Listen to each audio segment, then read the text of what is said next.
Thank you, Rick, for a wonderful summary of the key points that we're trying to emphasize. I look at the historic steps towards zero of the last year from the perspective, several perspectives, of my U.S.-based Cold War childhood in the terrifying shadow of the MAD policy, mutually assured destruction, and the past 35 years of my work and my life in the developing world, and as a Muslim and as a mother.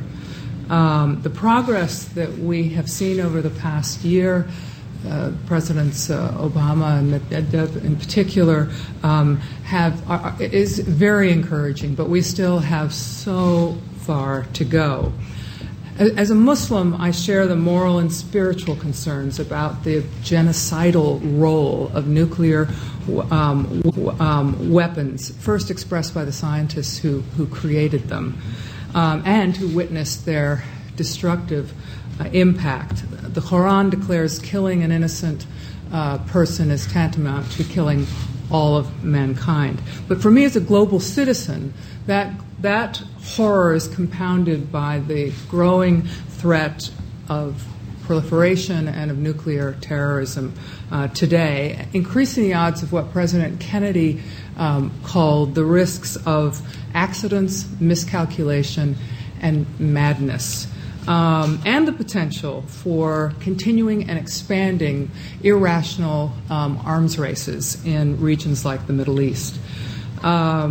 Especially now when increasingly poor populations in these regions are facing the consequences of global warming and severe the economic downturn. We are at a nuclear tipping point, beyond which there may be no turning back.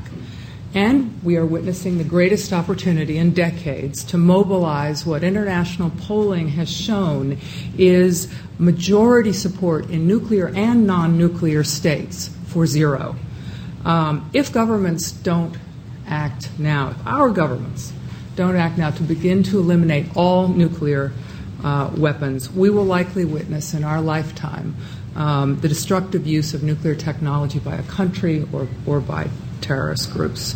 And for governments to act, global zero needs to become recognized for what it is, an urgent global imperative. It needs to be recognized by the constituencies of all of our governments as that, requiring everyone to get involved.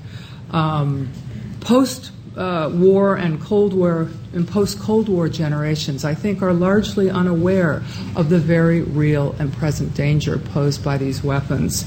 And that is one reason why Countdown to Zero, this film, is so important as a tool for educating generations who haven't felt or been subjected to the terrifying implications of what we're talking about here today. And that is why our efforts to mobilize people of all ages and of all sectors, especially young people, in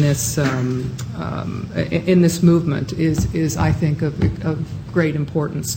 We're not just comprised of hundreds of political and security and faith and other leaders. We include hundreds and thousands of citizens and a growing number of organizations from every country of the world, and we are growing fast. Young people are taking a lead with Global Zero chapters on college campuses worldwide, with more starting every week. And next week, a group of 12 committed young people will launch a road tour traveling this country, organizing community-based screenings of Countdown to Zero, enlisting more people in the Global Zero movement, and building momentum towards the theatrical release of the film on July 9th. And our student leaders, along with partner organizations, including Avaz, Move On, Vote Vets, Physicians for Social Responsibility, the International Campaign to Abolish Nuclear Weapons, the New Evangelical Partnership, and others, this week are launching a worldwide drive to collect signatures on the Global Zero petition for the elimination of nuclear weapons, which we will deliver to the leaders at the Nuclear Security Summit. There is still time to change direction and chart our course to zero, but the clock is ticking. President Obama today said the pursuit of peace and cooperation among nations is the work of both leaders and peoples in the 21st century. I urge everyone to sign our petition and join the Global Zero movement at globalzero.org.